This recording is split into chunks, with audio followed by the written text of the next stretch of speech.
que é pernambucana e tem pessoal lá todo especial que nós gostamos de ouvir pela sua seguridade. A palavra. Obrigada, Tomada.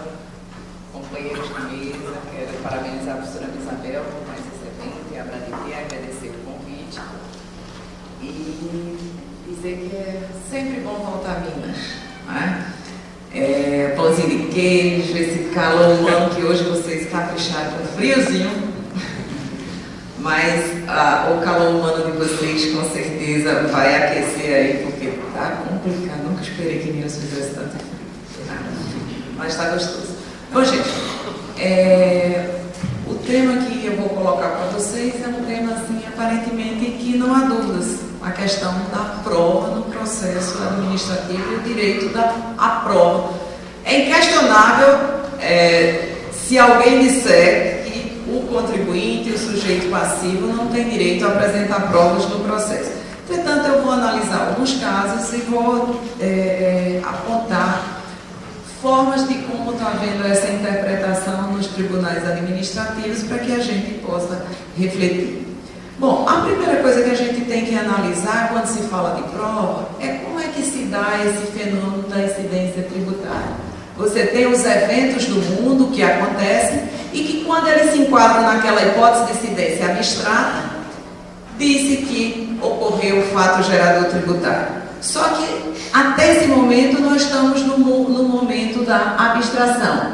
Esses eventos do mundo precisam ser relatados em linguagem competente para que possam se transformar numa norma individual e concreta e possa se dizer que constitui o crédito tributário.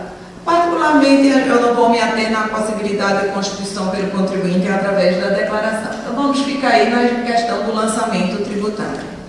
Feito o lançamento tributário, esse lançamento precisa estar fundamentado e comprovado exatamente através da prova. Ou seja, a primeira iniciativa do lançamento de ofício é o quê? É provar que aconteceu aquele fato gerador tributário, nasceu aquela obrigação. E como só hoje nós temos lançamento de ofício, ele ocorre nos casos em que existe a acusação do cometimento da prática de irregularidade ou infração.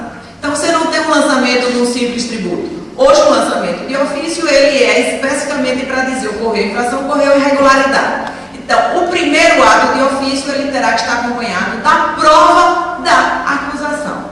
Muito bem. E ele vai provar o quê? Um termo que se usa bastante quando se fala na questão do processo, a busca da verdade material.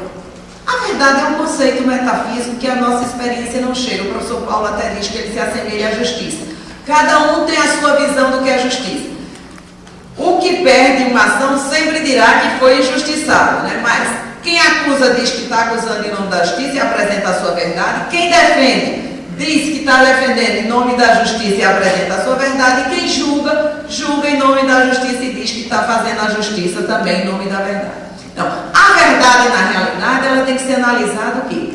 Que ela está se referindo a eventos que aconteceram em determinado momento do passado e que hoje eles aparecem para o julgador e aparecem no processo por meio de provas que vão representar aqueles eventos que já se perderam lá no tempo. Então, quando se fala do processo nessa busca da verdade material, é aproximar o mais possível o presente daquela demonstração do passado. Para que havenda, provar significa formar o convencimento do juiz. Então, na realidade, todas as provas produzidas, tanto do lado quem acusa do fisco, como do lado quem se defende contribuinte, será sempre na tentativa de convencer o julgador. Temos eventos e temos os fatos. E a prova é exatamente que vai fazer aquela conexão de demonstrar como os eventos ocorreram e como eles se transformaram em fato. O fato jurídico é aquele somente que puder ser expresso em linguagem competente. E para que haja essa comprovação, é exatamente as provas, que são a reconstituição dos eventos que se perderam no tempo e que vão ser trazidos para convencimento do juiz. E aí existe a necessidade, sim, de provar. O fisco, ele acusa, tem que provar a acusação, tem que provar que ocorreu um fato gerador, infração, e especialmente no caso do crime tributário. E o sujeito passivo? O sujeito passivo vai contraditar, ou seja, vai dizer que não ocorreu o fato gerador e não infração. E muitas vezes é impossível para o sujeito passivo produzir provas daqueles fatos que ele está alegando. Por exemplo, no caso de uma omissão de vendas.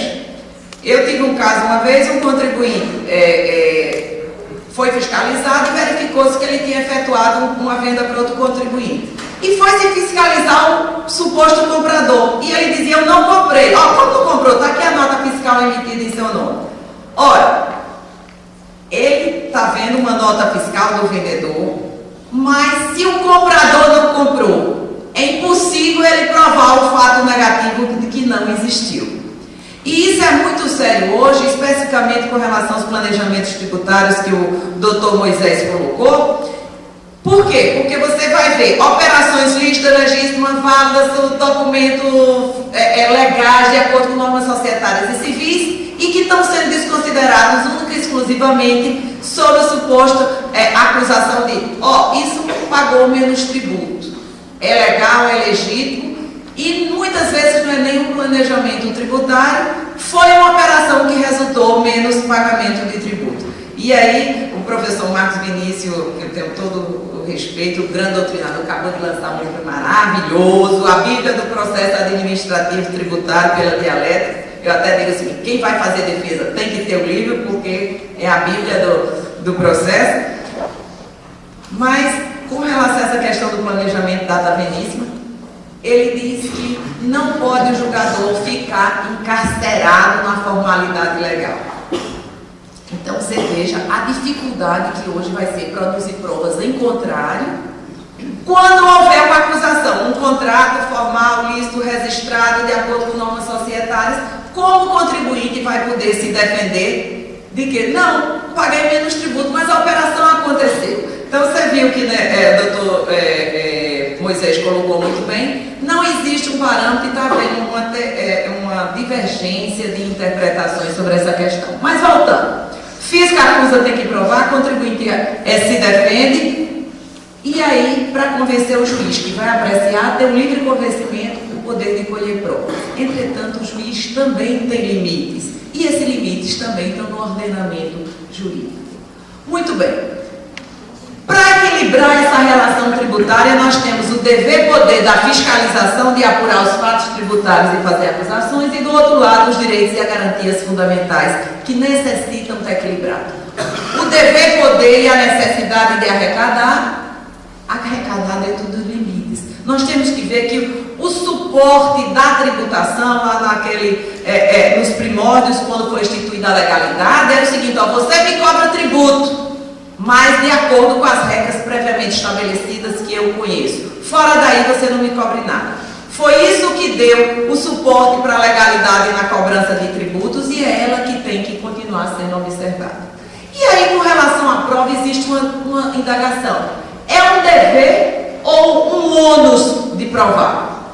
Existe uma grande diferença se eu disser que há um dever de provar. Porque dever pressupõe a obrigação que, se não for concretizada, haverá uma sanção. E isso é super importante. Por quê? Se eu digo que a fazenda tem o dever de provar, ela tem a obrigação. E se ela não prova, imediatamente, mesmo que não tenha a prova em contrário, essa autuação não poderá prevalecer. Já do lado do contribuinte, não é um dever. Ele não tem o dever de se defender. A lei não obriga, ele defende se quiser. Então, ele tem um ônus, um encargo. E aí, é uma faculdade que ele poderá exercer ou não, e muitas vezes, se puder. Mas do lado da fazenda, eu vou mostrar que todo o nosso arcabouço jurídico, ele coloca como um dever. Fora o quê? Toda a administração tributária tem auto-executoriedade, tem todos os poderes inerentes ao poder de tributar, e por isso existe, para contrapor, o quê? Os direitos e garantias fundamentais que dão o limite a essa ação de tributar. Temos as máximas jurídicas, que o ônus da prova é para quem alega, que é em nome do devido processo legal, um processo justo e imparcial.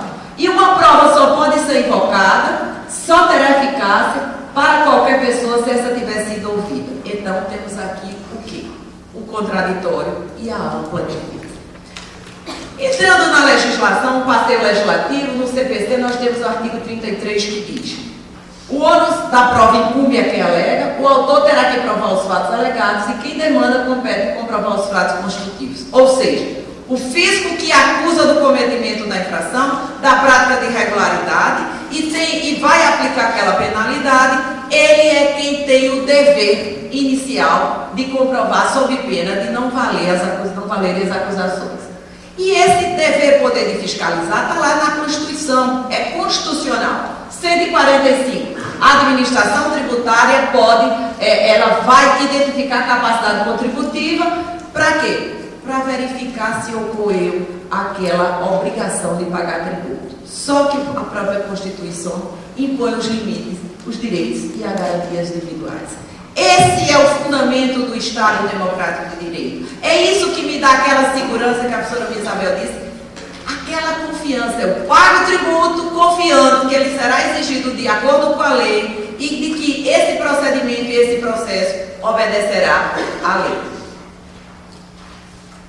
O CTN, complementando, ele diz que não existem limites, mas veja, o CTN está abaixo de quê? Abaixo da Constituição, que estabelece os direitos e garantias fundamentais.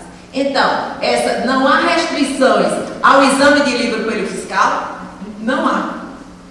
Desde que isso se dê dentro dos limites do artigo 145 da Constituição. E na lei tributária nós temos sim a obrigação, o ônus de provar, o ônus não, o dever de provar, porque para o fisco há um dever e para o contribuinte há um ônus.